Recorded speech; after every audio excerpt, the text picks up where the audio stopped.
My dear students, today we are going to start with a new topic. So first of all we will see the definition of similar matrices. So two square matrices A and B of same order, it is important. So whenever you are having two matrices of same order, then they are said to be similar if we are able to find if there exists a non-singular matrix P, actually if there exists a non-singular matrix P such that you should be able to write A in the form of P inverse BP, or you should be able to write B in the form of P inverse AP. I hope you are getting my point. If I want to give one example,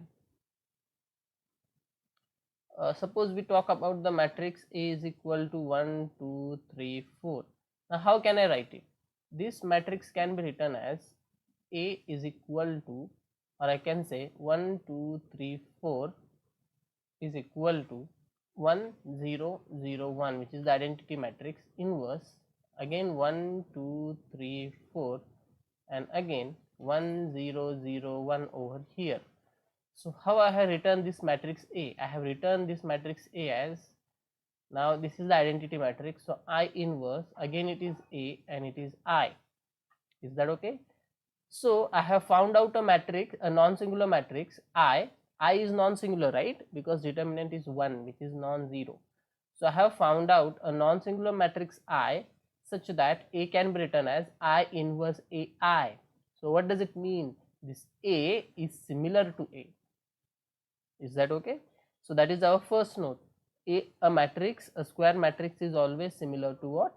Itself. Now suppose there are two different matrices A and B. Now how to say that they are similar?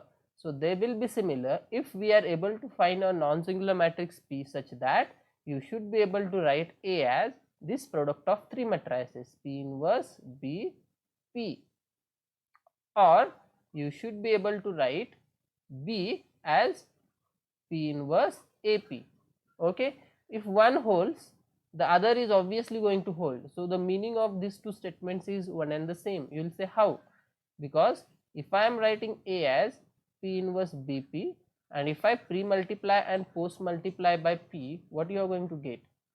So if I pre-multiply by P and post-multiply by P inverse, I will get PA P inverse will be equal to P inverse BP P inverse, but this P inverse will be I, since P is a non-singular matrix. So therefore we will get B is equal to PA P inverse, and which is nothing but what? It can be written as P inverse whole inverse A P inverse. And the role of, now you can see, if I replace this P inverse by P again, what you are going to get? P inverse A, okay, and which is same as this, isn't it? So my non-singular matrix in this case is nothing but P inverse. Since P is non-singular, P inverse is also non-singular. So my point is, this statement and this statement is one and the same. Ultimate aim is to get a non-singular matrix P such that this is satisfied. Okay, so once this is satisfied, this will be also satisfied, but for this P is equal to what? This whatever matrix we obtained here, where is that? Here. Okay, त्याचा inverse फक्त इथे येणार, isn't it? Okay, if you want you can use some different notations. I will go for P1 if you want, where P1 is nothing but what? P inverse, right? So you can see that B can be written as P1 inverse AP1, isn't it? And that P1 is non-singular only because P is non-singular, so therefore P inverse is also non-singular, so therefore this holds. So whenever this is holding, this is also holding, and whenever this will hold, this will also hold. So saying this thing and this thing is one and the same. Okay, so to sum it up, so two matrices A and B are said to be similar if we are able to find a non-singular matrix P such that either this holds or this holds. Okay, so the other thing is, if A is similar to B, then B is similar to A, isn't it? It is very simple and clear, because if this is holding, then this also holds. Is that fine? So if A is similar to B, then B is also going to be similar to A. I mean, it is the similarity satisfies the symmetric property. The first note tells us that the similarity of matrices satisfies the reflexive property, and this tells us that it satisfies the symmetric property. Definitely you can think whether it is transitive or not. What do you feel? Will the similarity of matrices be transitive? Let us try it. So I'll say let A be similar to B. This notation I will use for similar matrices, and I'll say let B be similar to C. So A is similar to B means what? There will exist some non-singular matrix P such that A will be equal to P inverse BP. Now since B is similar to C, again there will exist some non-singular matrix P1, I will say, such that B will be equal to P1 inverse C P1. Now we have to prove that, or we have to think that whether we will be able to find a non-singular matrix some P2 such that A should be equal to what? P2 inverse C P2. If this happens, then we will say that A is similar to C. So let us guess that matrix. So definitely I will start from the right hand side. I will say P2 inverse C P2. So you have to choose your P2 in such a way that you are going to get the left hand side, that is our A. Okay, and definitely we have to use this two equations in order to get that A. So my ultimate choice is, you can see the neighboring matrix of C is P1 from the right hand side obviously. So over here also I want P1. So I will choose my P2 to be some P1 first of all. So I'll get CP1, and on the left hand side of C I want P1 inverse.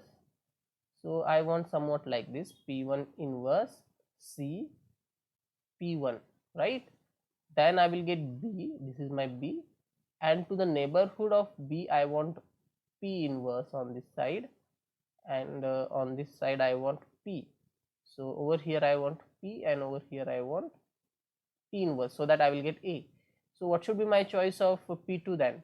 So my choice of P2 is going to be P1P. So if I choose my, I'll say choose P2 is equal to P1P.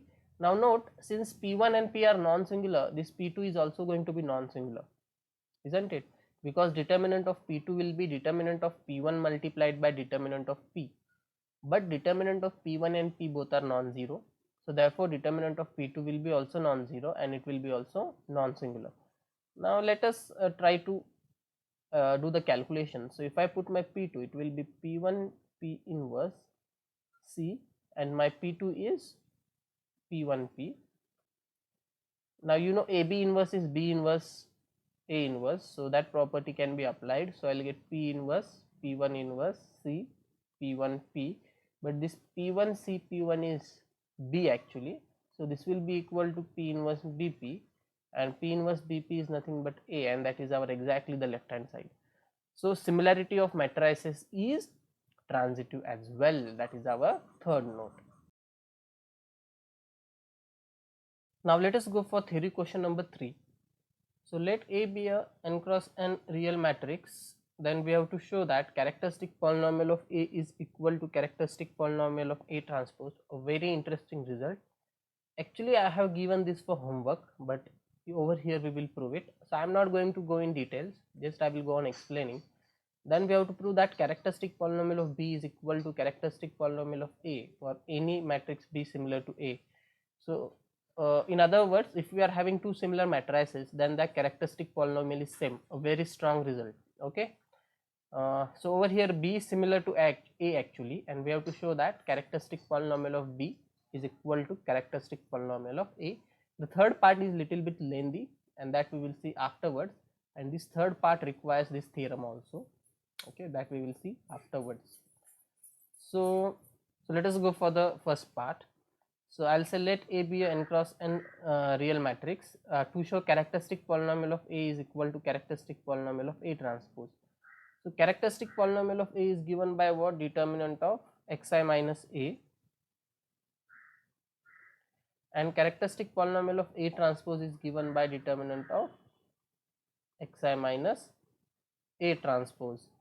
and so therefore we have to show that these two things are equal.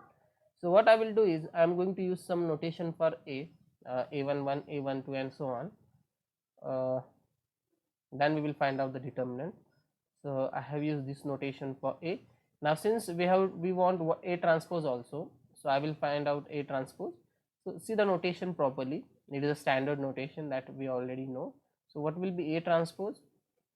So this is our a transpose, rows will become columns, so a11, a12 up to a1n, a21, a22 up to a2n and so on. Now I want these two things, so I will find them separately. So what will be my determinant of xi minus a?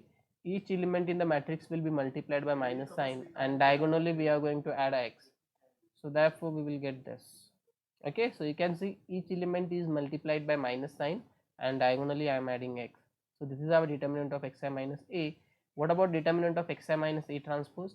Same thing, we will multiply each matrix by minus each element of a matrix by minus sign and diagonally we are going to add x. So you can see this.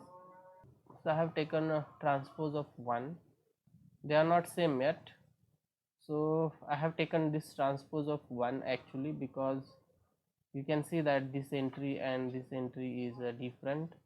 So by taking transpose of 1 you will get this determinant of xi minus a transpose, and you can see that now these two are equal. Okay, so from 2 and 3 both are equal, yes, but determinant of a is always equal to, in general, determinant of b is equal to determinant of b transpose. So that property use, so therefore determinant of xi minus a transpose will be determinant of xi minus a. जर b च्या ऐवजी xi minus a टाकला तर तुमच्या लक्षात येईल.